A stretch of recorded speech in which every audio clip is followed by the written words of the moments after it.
How do you switch your servers on Mastodon account? Hi everyone, welcome back to our channel. In today's video, I'll guide you through the steps on how you can switch your servers on Mastodon accounts. So just make sure to watch the video till the end.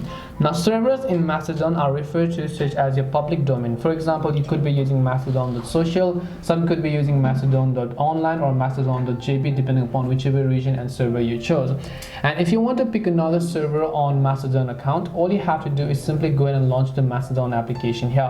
Now, from within the application, when you're logged in, you will not be able to go ahead and simply switch your server. There's only one thing that you can do, and that is that you have to sign out of your current account, and then while you're trying to log in, you need to pick the server before that. So to get started with this process, after you log into Mastodon, you can tap the gear icon from the top right hand side of the screen. Then you want to scroll down all the way to the bottom until you get to the section where it says sign out, and then you want to make sure to just tap on it and then just tap the sign out option.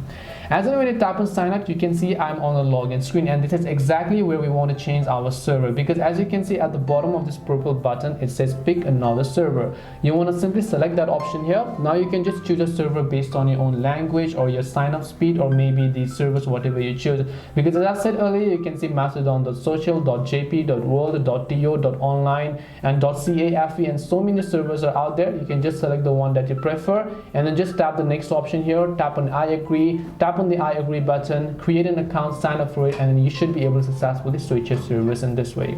So that is it for today's video on how you can switch your servers on Mastodon account. Hope this video was very helpful to you guys, and if it did help you, then make sure to leave a like and subscribe to the channel. And if you have got any more questions, feel free to leave them down. Thank you for watching till the end, and see you soon in the next video.